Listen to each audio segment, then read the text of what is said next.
welcome back. It's another holiday horror movie chat, and I'm joined again by my friend Kat. Chat Kat, it rhymes. It's perfect. Thanks for joining me. Are you excited to talk about our overall wrap up of the whole marathon? Yes, I'm glad that we have finally gotten to the end of it, and it's been fun, and I'm excited about talking about it. Me too. It's felt really long because it was a 2-month long marathon. If you guys are just joining us right now to hear us talk about it, this is actually our 4th video in this series for this holiday horror marathon. The first one, which I'll link up here, we reviewed the movie Holidays. It's an anthology holiday horror movie, which includes all kinds of different little stories about different holidays. Then our second wrap up had all kinds of movies like Terror Train, My Bloody Valentine, Leprechaun, Leprechaun in the Hood, tons of flippin' movies, some good, some bad. And our third chat, which I also will link up here, we just released that, and that one was about also a whole bunch of other movies, including one we hated, Rottentail. So please check it out. If you want to hear me say boner 30 times and also penis quite a bit, check it out. It's not I'm not just mentioning it to mention it. It's because it plays a big part in the movie Rottentail, which we reviewed. We also reviewed a whole bunch of other movies as well, like The Evil in Us, Mother's Day, April Fool's Day, Dead Snow, whole bunch of stuff. Please check it out. Like I said, it was linked up there. And so now, though, let's get into what we're talking about today. Stepfather 1, Stepfather 2, Severance. I can't wait to dive into those movies. It'll just be a quick little chat because those are the movies we have left to talk about that we haven't yet. But I will mention, so Groundhog. We had a movie called Groundhog on our original list. And we actually didn't get to watch the movie. We only really found the trailer and a little YouTube compilation of the kills. And it was called like Groundhog Kill Count. So we watched those 2 things, but we're not including it in our ranking of the movies today because we will rank the entire marathon from 15 to 1. So 1 being our favorite, but Groundhog will not be included because we couldn't watch the whole movie. What do you think, Kat? I mean, the trailer was funny at least. Yes, and actually it was kind of neat to watch the kill count as well, but I kind of agree. I mean, if we can't watch the entire movie, we really can't rank it. We can't, give a lot of feedback. I will have to say it took a lot to research how to even get the film. I'm not even 100% sure we'll be able to get it, but I do have a lead, and hopefully by the time Groundhog Day rolls around next year, we'll have a copy of it that we can watch and then be able, to talk about it. Yeah, I really hope so, because that'd be a lot of fun. Especially there's a Groundhog horror short story that I found online on Kindle, and I think that would be so fun to try to read it. It's not very long, so that would be fun to watch the actual movie and maybe read that short story all around the actual holiday. That would be a blast. It was a bummer not to find the whole movie, but still, we had a lot of other movies we got to see. And so let's dig into those other 3 that we were able to watch for this part of the marathon. So starting with Stepfather, which is the one that I watched. You watched Stepfather 2, so I'm going to let you lead that chat. But first, The Stepfather. It was released in 1987, and here is the synopsis. After murdering his entire family, a man marries a widow with a teenage daughter in another town and prepares to do it all over again. What an evil guy. This was a lot of fun. I really loved this movie. It was a great way. This movie and then Severance were the 2 movies I watched last, and it was a great ending to my marathon. By the way, it wasn't in order of the holidays on my list, but it doesn't matter. I still think I'm glad I saved them because it was ending on a high note. So I was perfectly okay with it being out of order. So the movie itself got a 6.8 out of 10 rating on IMDb. It got 88% on Rotten Tomatoes. It got a 3.4 out of 5 on Letterboxd, and 91% of Google users liked it. So a lot of Google users like it. It's very popular, and I could see why. I also liked it a lot, and it stars Terry O'Quinn, who you guys might know as John Locke from Lost. I love Lost. Yes, it's one of my favorite shows of all time. I've seen it like 6 times. I would love to rewatch it as well. Maybe in a few months or next year, because this whole year's filling up so fast. It's crazy. As you know, Kat, you've got the same problem. Too much to do, too little time. Absolutely. Lost is a freaking gem, a TV gem. It's amazing. So it was nice to see Terry O'Quinn, but younger, in The Stepfather. And he did a really great job at being creepy and eerie and just, there's something off about him the whole time. You're like, this guy is just such a weirdo. And so the movie was directed by Joseph Rubin, who also directed, by the way, Sleeping with the Enemy, which is a similar type of movie. It's kind of funny. I didn't know this, but Sleeping with the Enemy, obviously, it's kind of like domestic. It's about like a guy kind of going after his wife who runs away from him, and he's very abusive and stuff. So in the same way, like Terry O'Quinn's character in The Stepfather is abusive and there is problems in the family. He's got mental problems, same way as one of the characters in Sleeping with the Enemy is. He's got problems. He's like an abusive guy. He's not sane. He's not normal. So yeah, I like that connection there. That was so cool. Also, Joseph Rubin directed The Good Son with Macaulay Culkin, my boy. So I've actually never watched that movie though, but I just thought it was cool that he directed that because I've heard a lot about it. I'll have to check it out. I think you would like it. I think you would like it. Wait, you've seen it? Yes. Oh. Yeah, I've seen Sleeping with the Enemy and The Good Son. Oh, I've seen Sleeping with the Enemy. It's great, but yeah, not The Good Son. Yeah, I think you would like it. Of course, you're going to see a different side of Macaulay Culkin. Yeah, I think I heard that he's evil. Isn't Elijah Wood in that too? I believe so. Yes. Yeah, I got to check that out one of these days. That would be fun. So the tagline for the movie is "Daddy's home and he's not very happy." Whatever. So ominous. So I found out just like 2 tidbits about the movie. The first draft of the script apparently featured flashbacks, which helped explain Jerry, the main character, which was played by Terry O'Quinn. It helped explain his character's abused childhood, which basically was instrumental into him becoming a killer. So I wish they would have left that in because that was something in the movie that's not really explored. That would be like my one criticism of the movie, actually, is that you have a little hint by him saying like, yeah, my childhood was very strict. It was hard. He says that like 2 times during the movie, but you really don't know what he means by that. Like he doesn't really talk specifically about his past or his childhood. So to me, that was kind of like a missed opportunity because that could have added some layers into it. And by the way, Entertainment Weekly at one point, I don't know what year this was, but they ranked this movie as the 22nd scariest movie of all time. And I had no idea, but wow. I mean, I liked it, but I wouldn't call it one of the scariest movies of all time. I mean, I enjoyed it, but like to me, it's not that level of scary at all. I mean, it was creepy, as I said earlier, but not like shaking in your boots scary or anything. Like some movies really freak me out, like The Hills Have Eyes, the remake. That movie freaks me out. I mean, The Exorcist, even the original Exorcist, which is older, that freaks me out, but it's effective. I mean, people laugh at some of the effects today, but to me, it's still scary. So I don't know. I would not put this in that realm, I mean, it's good though, but just not in that realm. And finally, apparently almost the entire cast of Stepfather appeared on the X-Files. And since you're an X-Files fan, I had to say that little fun fact because I knew you'd appreciate it. Yes, I knew that he was on the X-Files. He had some episodes that he did.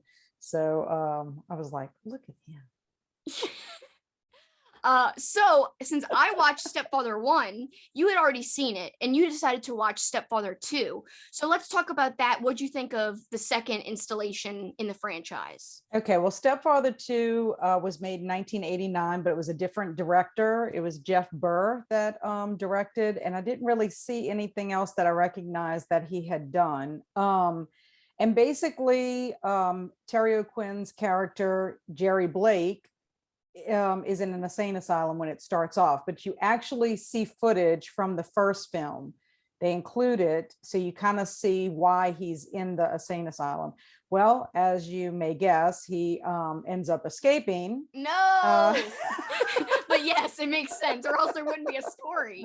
Right. Yeah. And in no time at all, he is in a community. He's actually acting as a marriage counselor. He's impersonating a marriage counselor. He has a group of women that come to his home, and he's counseling them. And he, of course, fixates on one particular woman who has a young son. And all he wants is a perfect family. So if anybody gets too close or they try to interfere, Jerry is basically going to kill them.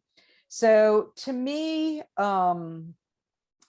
I wouldn't say the whole film was boring. There were some parts in it that were really good, as far as the tension and the suspense, and you know, how this was all going to play out. Was this woman going to be able to survive, you know, this relationship, with him? But there were parts that were kind of, and I guess because it seemed like Stepfather 2 was just more of Stepfather. Yeah. Like there wasn't really, I mean, it's like he went through the whole entire cycle again, you know. He is very creepy, which is so different from his characters, that Terry O'Quinn's characters. Like he's nothing like how he was on Lost as Yeah. John Locke. And believe it or not, some of the scenes in there, Terry O'Quinn actually ad-libbed, which I found kind of Really? interesting. Yeah, some of his stuff that he had lived as far as his dialogue went. Now, just like your film, I mean, it did score really well with Google users. 85% of people like it. IMDb was 5.7 out of 10. And like I said, it's not that, I wouldn't say, maybe boring is a little bit harsh, but I don't know. I just kind of felt like maybe something different should have happened. I mean, about the only thing that was different was that he was housed in the sane asylum before he got out, but it was pretty much, the same.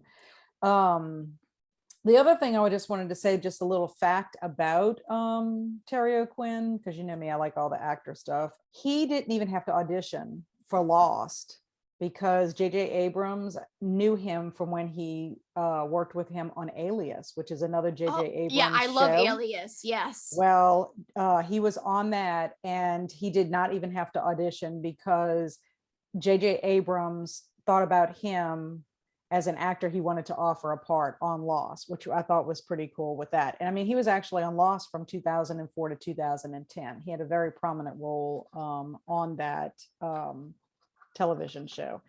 But I mean, he's still acting. He's been acting since the 70s, doing really well. And I like him as an actor, and I think he played his part really well. But if I have to say anything, it's just the fact that Stepfather 2 is just like a continuation of Stepfather. I'm thinking that they were like, well, the formula worked the first time. Let's just repeat it because people really liked it. Mm-hmm. So they're thinking in their mind, well, we've got gold here. Let's just repeat the movie and like change one thing with the insane asylum. Because I mean, you don't know at the end of the movie what happens to him. Mm-hmm. So they kind of left it to where you don't see him at the end. So I guess picking back up where he's still alive, you're like, oh, so that's a little mini twist at the beginning. Exactly. And it's not too much of a spoiler, because if you go to watch Stepfather 2, you're going to see that he's in the film. So yeah, in the credits, like the opening credits. Yeah. Right. And I think like a poster, there's a poster with his face on it and everything. Yeah. And I mean, believe it or not, there is actually a Stepfather 3. Oh, really? And, is it him? Is he in it? No, Terry O'Quinn is not in that one. So who knows what happens at the end? But I don't know. So he may not survive, or maybe they just recast the same role but with someone else. But by the way, so I do want to add on to your comment about John Locke. You said Terry O'Quinn doesn't usually play like these types of characters as he did in Stepfather. I gotta say though, there were aspects of John Locke that were unsettling and menacing, especially at the beginning where they were almost like teasing, like, is he bad, is he good? And then there's that great shot of him with the orange peel in his mouth, which kind of harkens to the Godfather scene, where the Godfather has like an orange slice in his mouth, so he kind of has the same thing. It just was like such a cool little homage that he did in Lost. Anyway, I'm a big Lost fan, so but yeah, at points to me John Locke was menacing. Terry O'Quinn played him a little bit like that, but then other times he's kind of like, oh yeah, he's so comforting, but then no, he's not. So he like goes back and forth. So I could see him playing this creepy character. To me, it's in line with the type of stuff that I've seen him in. Now, I watched Alias, but I don't remember him in Alias, but it's been many years. So I'll have to on the X-Files, he was just like an FBI agent. So yeah, I'll have to recheck out Alias. But yeah, and X-Files I haven't watched yet, but one day. Yeah. Well, I mean, he has an extensive film, television credits to his name. So he's been around for a long time and still going strong. Yeah, I really like him a lot as an actor. He's great, very talented. But I will kind of add on as well. I didn't give too much personal observations about Stepfather because I don't really want to spoil things. The things I have observations about are more things that would spoil things that are at the very end of the movie. Certain characters, that stuff happens to them that I thought was absurd. I don't want to get into it because I don't want to spoil it, but I wish I could. If I ever did a spoiler, version of a review, then I would say what I wanted to say. But in here, I don't really want to ruin it for anybody who hasn't seen it. So I'm not going to go too into detail, just that I liked it. However, I disagree with Entertainment Weekly. I don't think it's the 22nd scariest movie of all time. It's just a fun movie. I would say out of the middle of the road type of movies, it's like at the top tier of middle of the road type of movies. I wouldn't even put it in the top tier of this list in general, but middle of the road, yeah. In terms of, but good middle of the road, like, decent. Entertaining, cult classic type of thing. So yeah, overall, that's my thoughts. And sorry I didn't go too into my observations. But again, I'm saving you guys from spoilers if you haven't seen it. So that's enough Stepfather talk. Now let's move on to also beginning with an S. That's a coincidence, but Severance, which is our final movie we're going to discuss today and throughout this whole marathon. So that's kind of cool. We're wrapping it up officially as our last movie to discuss. So Severance was a movie from 2006, and here is the premise. During a team building retreat in the mountains, a group of sales representatives are hunted down one by one. Very, very bare bones type of synopsis there, but basically that's the plot. But there's a lot of comedy in it, so it's not just horror, but there is a lot of gore in it as well, which I like. And not all of it is super serious to where you're going to be just grossed out. It's kind of like you laugh at it too. So I loved it. I thought it was a lot of fun. In terms of ratings, 6.5 out of 10 on IMDb, 66% on Rotten Tomatoes, 3.1 out of 5 on Letterboxd, and 83% of Google users liked it. So another one where Google users really enjoyed this movie. And the tagline, the company is making cutbacks. So yeah, you can imagine people get cut up, people get messed up. That is a very clever tagline, And I will say the only actor thing, because I know you probably will talk about actor stuff too, I recognized Claudie Blakely. I think that's how you say her name. She played Charlotte Lucas from Pride and Prejudice. So she played one of the female characters in Severance, and I saw her. She has at one point a spider crawling across her, and you think she's going to scream, but she surprises you with her reaction. So I liked that scene, and her character was cool, and I love her in Pride and Prejudice. So I like that movie a lot. But what'd you think of the film, Kat? I loved it. I thought it was very enjoyable. Right from the beginning, I was excited about watching it because the movie poster has The Office meets The Hills Have Eyes. So I thought, okay, well, this is going to have some comedy in it because The Office is pretty funny. Yeah. There are so many funny parts mixed in with some grisly parts in it.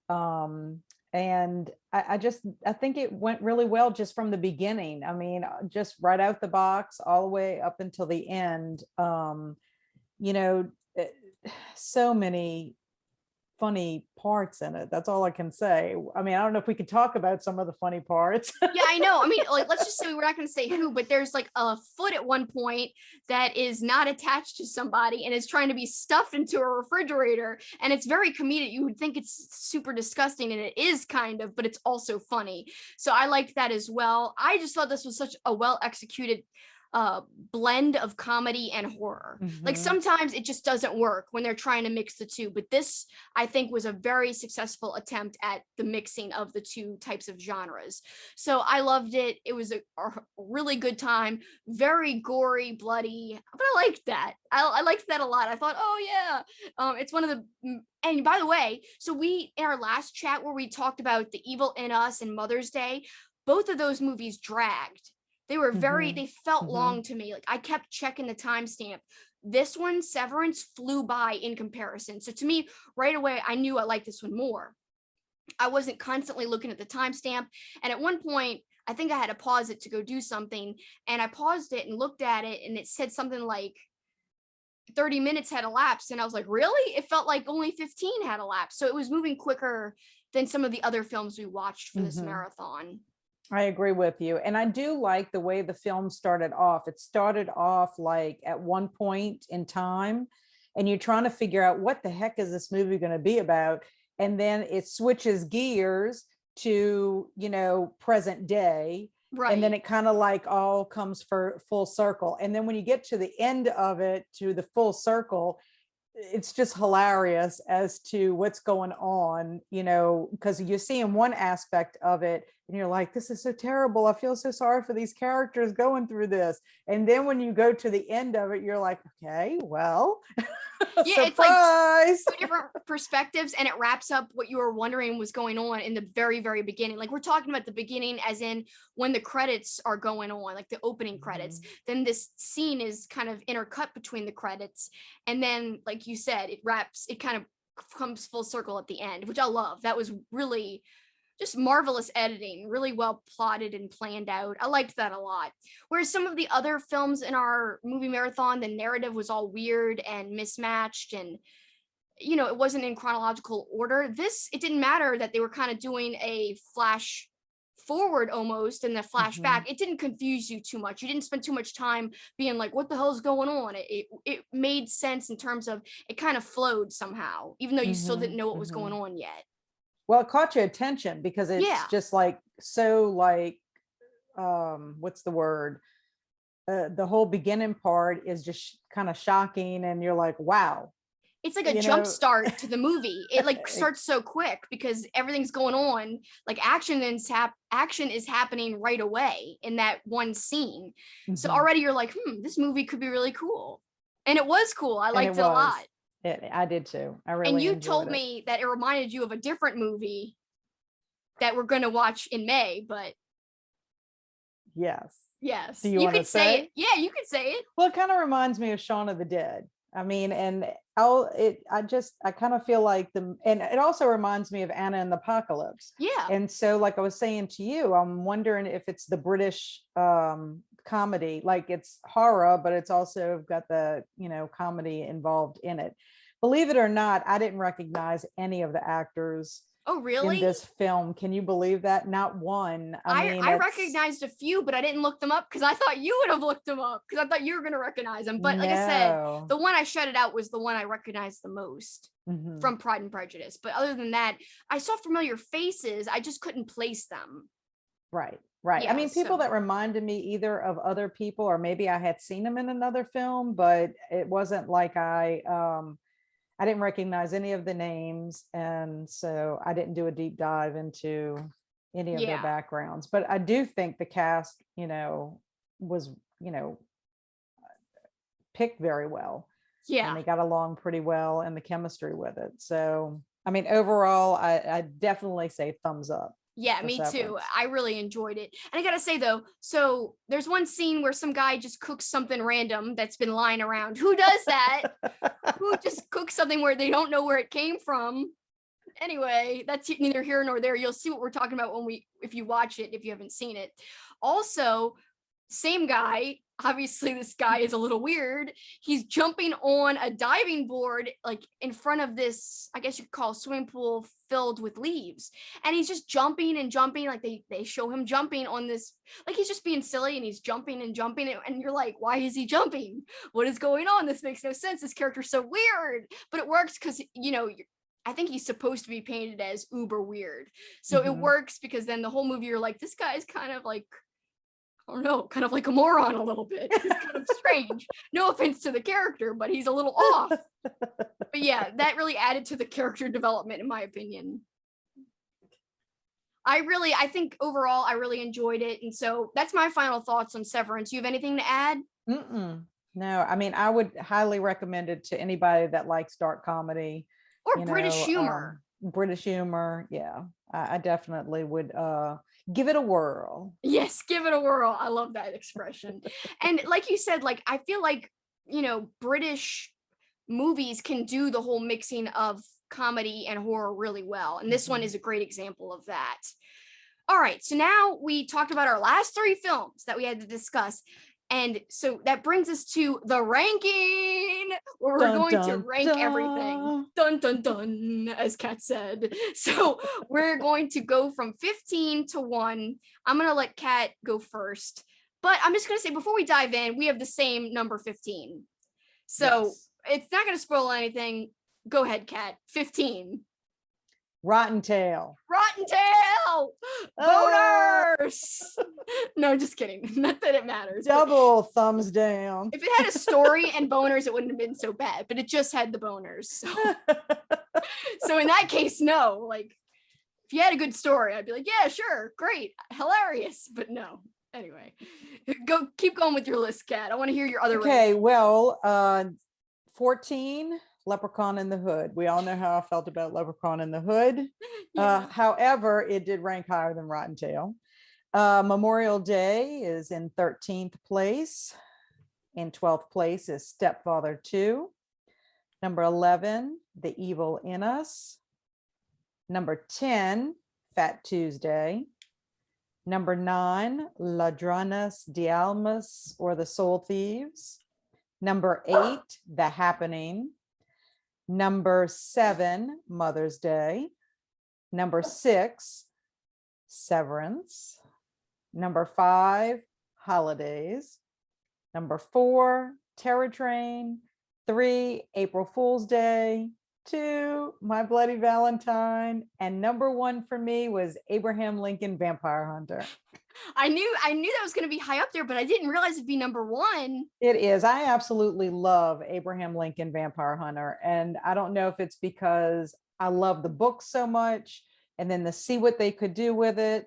The fact that it was shot here in Louisiana, I thought it was just great. Just everything about it, you know, the cinematography, the premise, you know, of it, its original idea.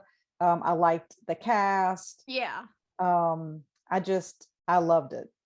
So You're not going to be really happy with me with how I've ranked it on my list. Not that it was bad or anything, but if you want to segue into my list now, that way I could reveal to you what number it fell at. But we'll get into my list then. All right, as Kat said, I've got the same 15. So Rottentail, because yeah, I explained it already.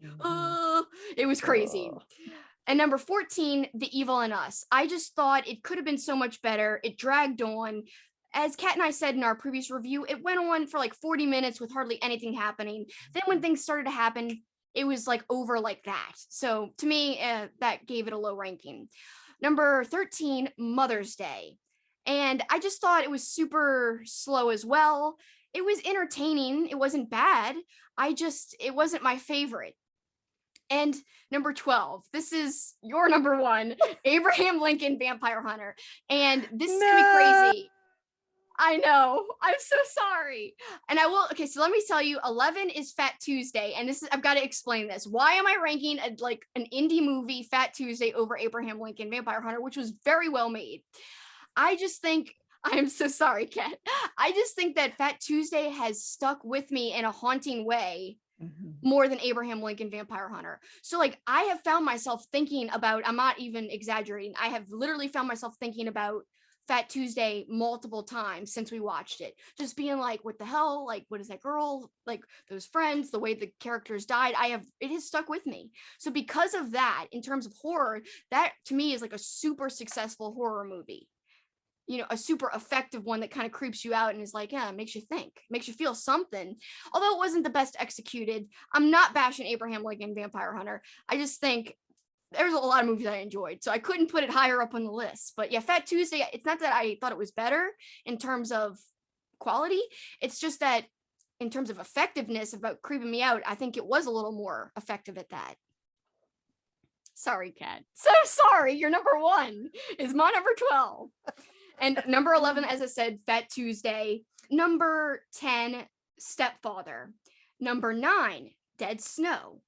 Number 8, Candyman 2. I really liked Candyman 2. I don't think anybody else would have it that high, but I don't know. I had a good time watching it. I just felt like the whole New Orleans flair was really fun. The Mardi Gras flair was really fun. I enjoyed both of my Mardi Gras movies I watched. I just thought it was so cool. Mardi Gras is such a unique holiday. It was so hard to find films that featured Mardi Gras. So I was like, one of them has to be highish, I think. Higher on the list. All right, number 7, Severance. Number 6, Holidays, because I loved that anthology film. There was something to like, for everyone. If you got different tastes, there's something for everybody there.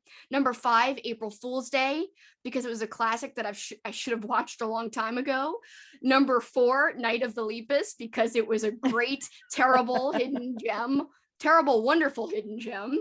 Number 3, Leprechaun, also kind of like a terrible hidden gem. I loved that movie. It was so much fun. What a great good time. So much better than my Leprechaun in the Hood. I know. I wish you would have rewatched the first one. It was such a good time. Me too. Well, the luck of the Irish was on my side, I guess, because I really enjoyed the movie. All right, so number 2, My Bloody Valentine. I loved it. And number 1, Terror Train. Because at the very beginning, I was like, I like Terror Train so much. There was something about the location of the movie on the train. I just thought it was such a unique setting. The train felt like another character.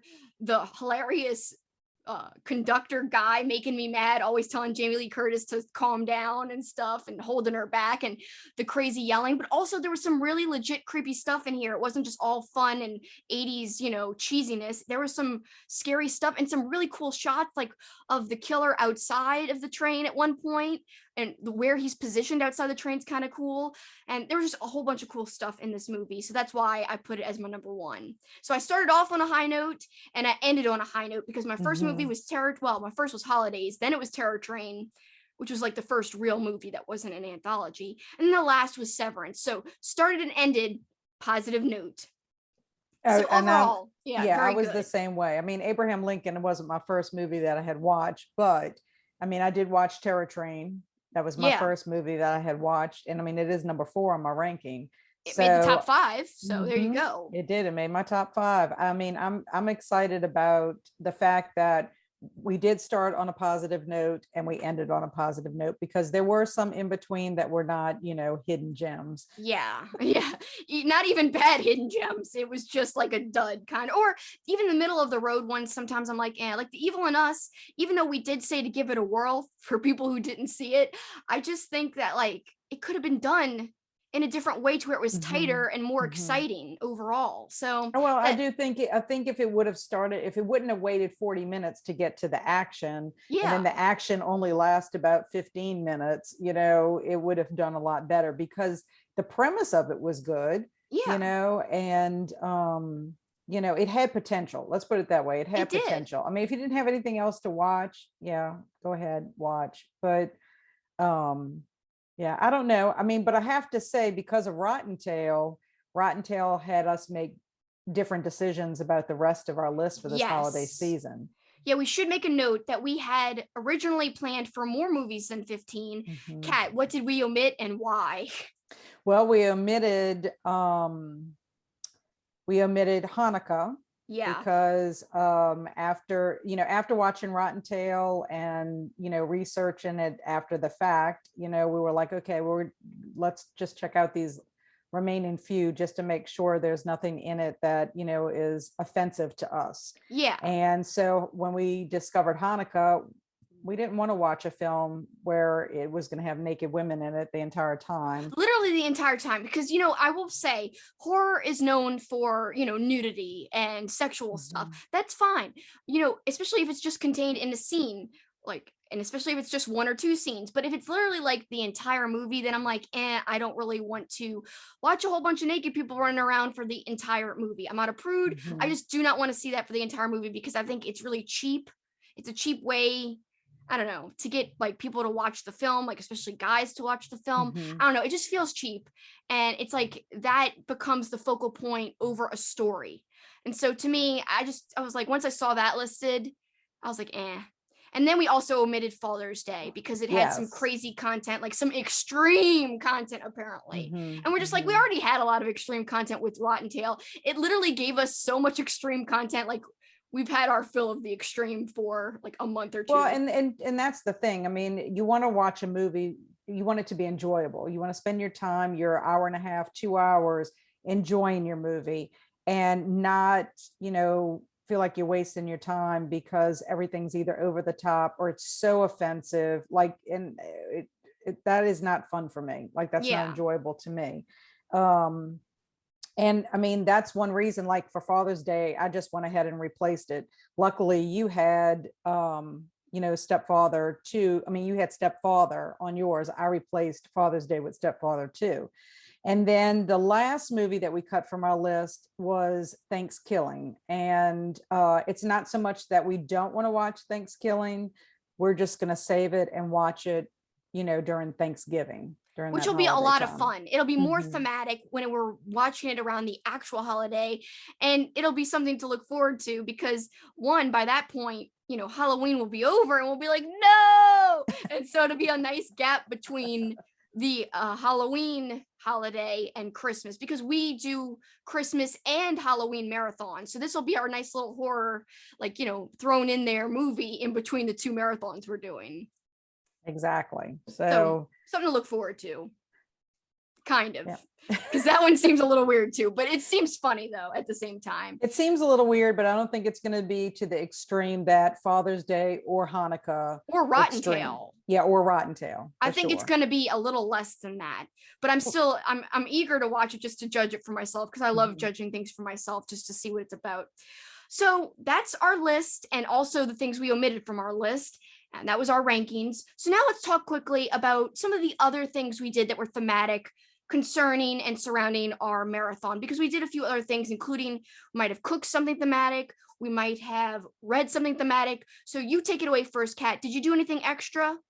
I did. I only did one thing extra. I did not have the time to have any reading for the holidays, but I did prepare food. So when I watched Soul Thieves, I did a Mexican fiesta.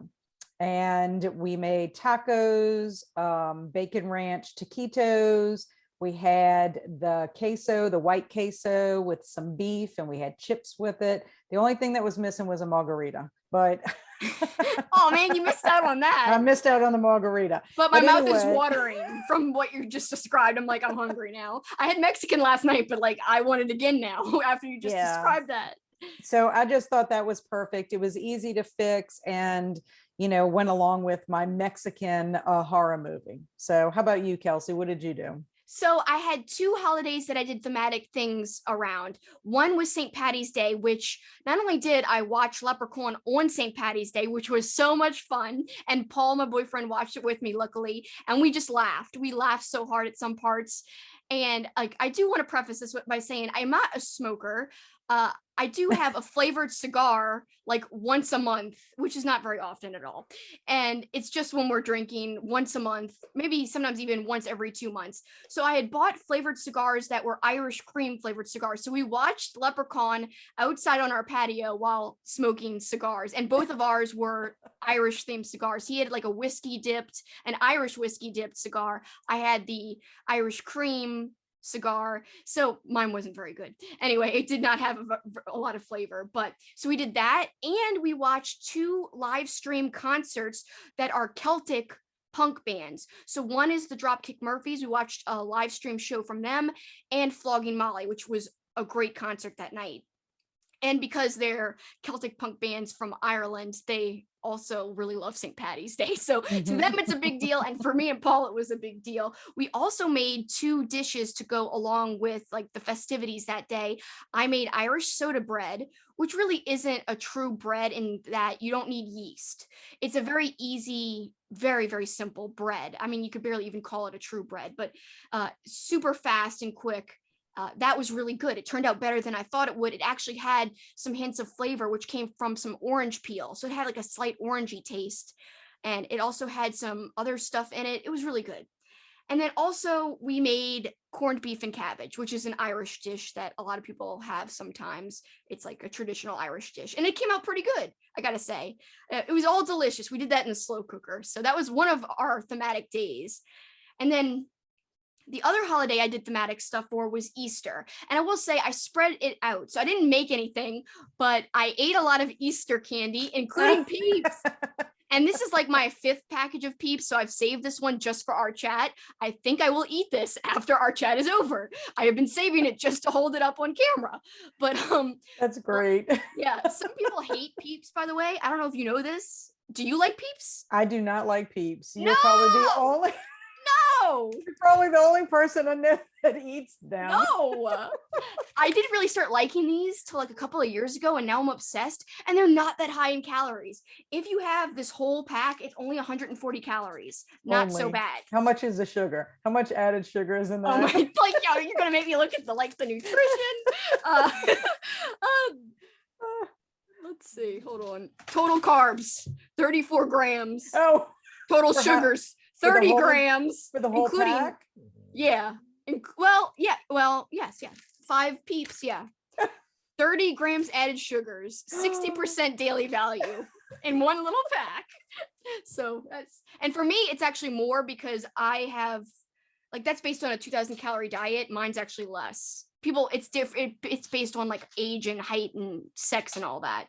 So are you saying that you have less sugar content going in because of all these factors? No, I'm saying it's probably like more? 80% of my daily intake of sugar. Right, okay. So for normal people, it's 60. For me, who's tinier and has like less of a calorie like cap, it is more of my daily intake. So yeah, no. So anyway, I had the Peeps, but also I had some other great Easter candy. My dad always gets me a hollow chocolate bunny. So I ate that while watching some movies, including Rottentail. I was eating the bunny. I was eating some Peeps as well. The Peeps was the best part, as I told you in our last chat, of Rottentail, eating those Peeps. I was like, yeah, that was the best part. Everything else, I was like, no, but the Peeps, yes. But the other chocolate candy I want to shout out, because it's New Orleans related, is Elmer's. So my dad always gets me, it's called Heavenly Hash. So it's called Elmer's Heavenly Hash, and it's glorious. Essentially what it is, it's like this chocolate shell on the inside. I'm not even a big marshmallow person, even though I'm talking about Peeps, which is marshmallow. And I'm talking about Heavenly Hash, which also has marshmallow, and there's also like little almonds on the inside of the Heavenly Hash, but it's great. And this year he didn't get it for me, but in previous years he's got me an actual egg that's like huge. It's like this big, and it's a Heavenly Hash egg. Oh wow. Yeah, but people in New Orleans, it's a New Orleans thing. They love the Elmer's Easter Candy Company. Basically, anybody who's from New Orleans will get Elmer's Easter candy in their baskets. It's just a thing that everyone from New Orleans knows about. I don't know how popular Elmer's is other places for Easter, but for here, I mean, my dad gets all kinds of Elmer's candy for Easter, for himself and for me. Can I tell you a little tidbit? Yes. Elmer's is in Ponchatoula. Yeah, it is. And I've actually met the Right down Elmer's the bunny. street. So you can go anytime you want. Yeah, I don't know if it's open for people to go in there, but No, I don't know. if I wanted to break in and get some Heavenly Hash. Yeah. Well, I actually met the bunny, the mascot guy. He was on Stepping Out once, and then we took a picture. It was very weird. Pretty cool. And he looked all creepy because he has no blinking eyes. So the bunny comes on the set, and he's like waving with Peggy and like holding up candies, and like he just has this blank face, like, oh, and he's not blinking. Like, it's a costume, but it was very creepy. And he just sat there like doing this on camera for like 10 minutes, and it was like, you have no emotion, bunny. That's great. That's great. So Elmer's was one of the greatest parts of Easter this year, and every year, as was my Peeps. So I did that. I watched 3 Easter movies, as we've talked about. 3 Easter movies I watched were Rottentail, obviously, Dead Snow, and Night of the Lepus, which I stretched on both Dead Snow and Night of the Lepus. Dead Snow, at least they say it's Easter weekend, whereas Night of the Lepus, it's just bunnies. There's no Easter involved, whatever, that's okay. But I also read, it's the only book I read, I meant to read more, but I read a collection of Easter horror stories, and it's an anthology, and it was presented by Kevin J. Kennedy, and I gotta say, it was so enjoyable. So many different stories in there, and all of them were super creative. I mean, like with any anthology, there were some really strong stories and others that were not so good, but some of the themes of these stories, it was like killer jelly beans, monster Peeps, sinister scavenger hunts, resurrections gone wrong, creepy kids, evil Easter eggs, and they had more stuff than just that. They had so many thematic stories. I was like, wow, all the ways you could think to make Easter horror related, they did. And we can't forget It sounds great. It was great. I really enjoyed the collection. Now, I will say my one gripe with the collection is there was some spelling errors, like where I think peace and peace, they used it wrong. Whichever way they meant to use it, they spelled it the opposite way. And I was like, uh-oh. Oh, the horror. For Kat especially, because she loves grammar and she's a grammar like person. So yeah, for her, she'd be like, no, mind explode. That would be scarier than the actual whatever it is that's Yeah. supposed to be scary in the story. Yeah, for you, yeah. But me, I could overlook it because the content was really creative and good and well done. But yeah, overall, it was a lot of fun. I still have to rate it on Goodreads, but I think I'm gonna give it like a 3.5, rounded up to 4 on Goodreads. It was a fun time. And how much Easter, like, fiction is there? Easter horror fiction, not much. So that was kind of cool. I'm glad I found it. And I will say, we also watched that Easter story in Holidays, which was amazing. That was a kicking off the holiday marathon right. With that particular story was my favorite in all of Holidays. So check out our chat. It was, and it was creepy. That story stuck with me for a while after. Me too. Because it was just, I don't know, it was disturbing. That was the best story in Holidays. It was so well done. So yeah, we had a lot of great Easter stuff. Well, I did. You did not, because all you had was Rottentail. Yes, all you had was Rottentail. But there ends my thematic extra stuff. So I did a few things. I tried, but I still didn't do as much as I wanted. All right. Well, it's all about time. I mean, there's only so much time. I mean, even though we had 2 months to do our holiday, our marathon, we had a lot of movies to watch during that time. Well, I watched 65 in October last year. I don't know how I struggled with 15 over 2 months, but I did. But I'm also reading more now, so that's part of it too. Yes, I do think that's part of it. And working. We're both working, so it's not like we have the advantage of just being able to watch movies all day. I wish. Oh, I wish. That would be so fun, of course. So now that we've talked about everything, let's give our final overall thoughts on this marathon. Overall, my personal thoughts before I kick it to you, I thought it was a lot of fun, very thematic, but I do kind of wish it would have been more condensed in terms of, because I just felt like it was so spread out to where it stopped feeling like a marathon at a point. It started to really drag, because usually marathons are condensed into like 1 month, or I usually watch movies in a row very quickly against each other, but here I didn't do that. But overall, I do think it was a lot of fun. I would recommend it, but maybe we should change the style next year. And that leads me to your overall thoughts. Take it away. Yes, I do agree. And I enjoyed the marathon. I like the whole concept of us doing holiday horror, movies, different from Halloween and Christmas. I do think it was a bit long, spanning the 2 months. I felt like, I don't know, I almost felt like it was never going to end, kind of thing, which it doesn't sound like a very positive thing to say, but I mean, I did enjoy it, and I enjoyed most of the movies that I had watched. I'm totally up for watching holiday horror movies in the future. I do think, as you and I have talked previously, that maybe watching standalones around the actual holiday movie, the holiday itself, because originally my goal was to try to watch them chronologically by the holidays, which that did not happen. But I do think it would be a little more enjoyable, and then it would free us up to do other types of marathons, which, unbeknownst to either of us, April is halfway to Halloween, movie marathon month, and we both love Halloween. So that would have been perfect. And actually we could include an Easter or an Arbor Day or an Earth Day or whatever in that compilation of horror movies if we wanted to. But so I think that is definitely something that I would want to do, next time. And I will say one thing, that I will thank Rottentail for is, in the future, I'm going to be a little more careful about what I'm choosing to put on my list, do a little more research, not that I don't want to be surprised by a movie, but you can research it to where you can see, what the content is, or if there's any kind of severe or moderate, things that you should be aware of. So that will definitely, because like I said, you know, Rottentail was, you know, not my cup of tea, you Yeah. know, and the fact that we had to scratch a couple of films off of our list because we didn't want to have a repeat of that, you know, this Yeah. way we can, you know, go forward And I without. usually do research, but I just didn't for this marathon. I didn't do some of the ones that we tried to add at the end, which was Rottentail was a late addition. You know, Father's Day was, even Hanukkah Hanukkah. was. Yeah, Mhm. and all those are the ones that I didn't research, and those are the ones that would have been a problem, I think, especially Hanukkah, where it's literally like nudity 24/7 the whole time.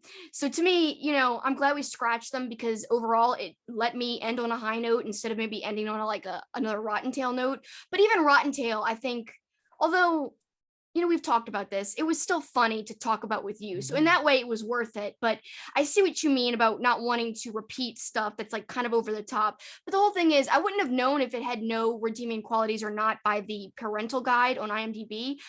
Um, Sometimes a movie has, you know, redeeming qualities, but Right. this one did not in terms of the plot. It just didn't have a plot with like a lot of substance that made Mhm. sense. So that's the difference there. But yeah, I agree with you. Let's do halfway to Halloween next April instead Mhm. and just save these holidays for around the holiday. I think that would be a lot of fun. It would make holidays even more special than they already are, especially when they're not Halloween or Christmas. You know, the other holidays are kind of not as, you know, it doesn't make you as hyped up. So this way, it's something extra to add some flair to the holiday if we add Right, in a right, little right. movie to go with it.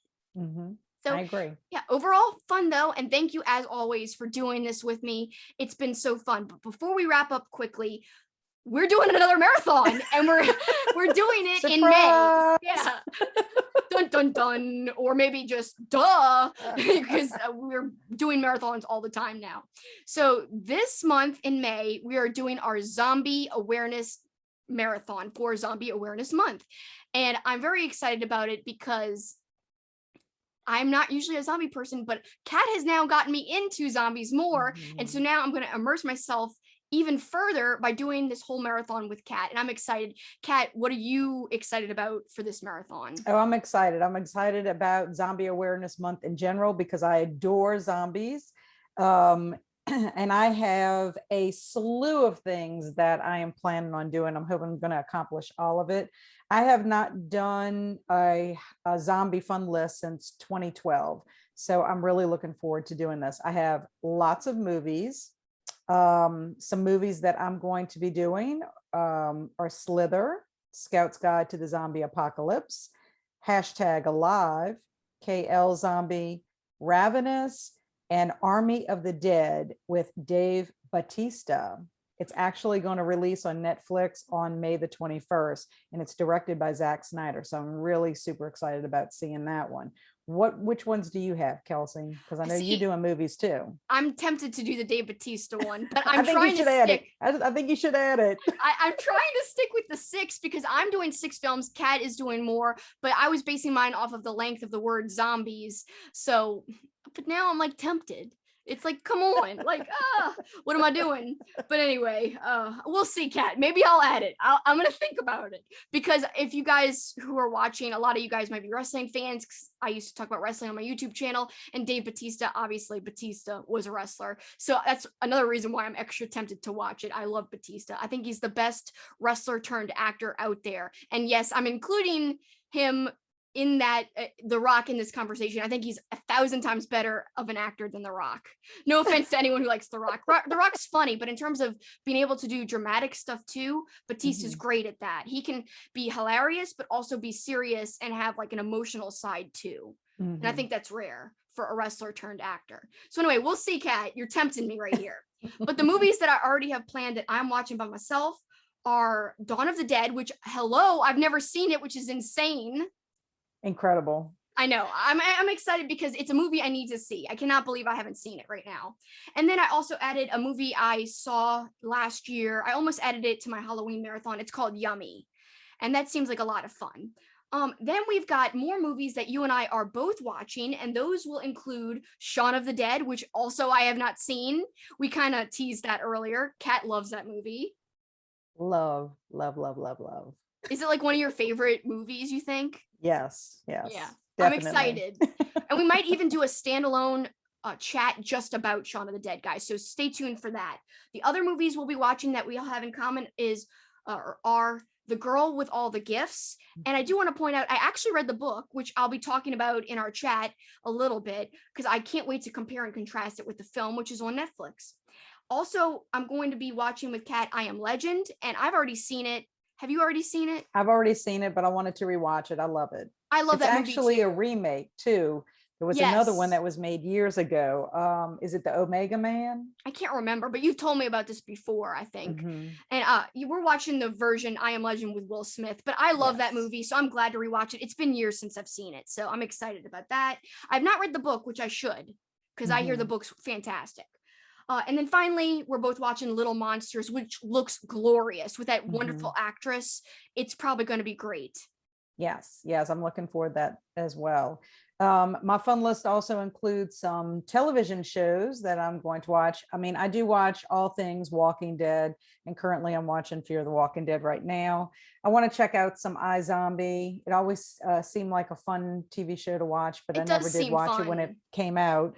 Some shows that are on Netflix: Reality Z, Dead Set, Kingdom, and Batal, I think is how you pronounce it. Some of them are just, one season TV shows. Of course, I'm going to include some books on my fun list. But I think there are several zombie books, and some of them I have read, but I think I'm going to stick with the Pride and Prejudice books. There's actually 2 books that coincide with Pride and Prejudice and zombies. So one's a prequel, one's a sequel. So that's what I think I'm gonna do with that. And of course, I mean, come on, we're gonna have to try to find a zombie cocktail. I know, and I'm gonna have to replicate it. So if you find it, please send me the recipe, because I want to try to make it too. That'd be a lot of fun. Maybe we could have that zombie cocktail when we talk about Shaun of the Dead. Yeah, that'd be so much fun. We got to do that now. That'll be a great time. I'm already excited. So I will say, I wish I could read something thematic, because it'd be the perfect month to read I Am Legend, but I have so much else that I have to read. Me and Kat have a book club. We're reading something for that I'm waiting till, to read like at the end of May. So I've got to read that. I'm also doing a mini Goosebumps marathon, or readathon, you could call it. And that's because there's an art book all about the art of Goosebumps coming out in May. So to go along with that, I'm trying to read more Goosebumps, and they're so quick and easy to read. So I want to read like a lot of them, like maybe 5 at least, hopefully more. So because of that, I'm not going to get to zombie books. And also I'm doing a buddy read with somebody. It's a random new horror book read. So I won't have time for zombie reads, but maybe next year. There's always next year, right? I hope, I guess. That's always the hope, that there's going to be a glimmer of hope for the future, that you can get to it, that there somehow will be time for more. So we'll see.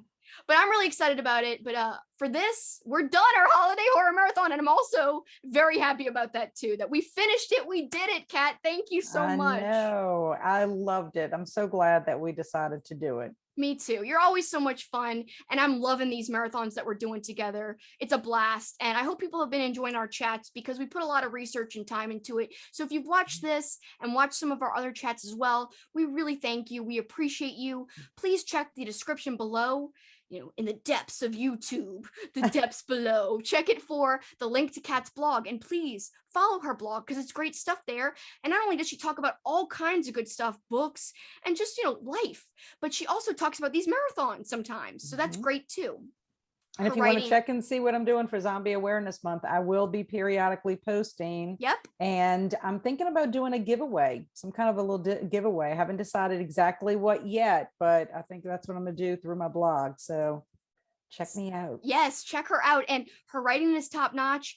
And she already has posted once about the zombie marathon, about like what to look forward to. So she's already got the marathon content coming out there already. So that's something to check out. Also, if you're not subscribed to me on YouTube, please consider subscribing. It would really mean a lot. And also leaving a like, leaving a comment. If you've seen any of the movies we've ranked today throughout our whole marathon, please comment below which you've seen and what you thought of it, because we want to know. We love other opinions and hearing other people's thoughts on movies, because it's always a good time to compare and contrast, different people's opinions. It's a lot of fun.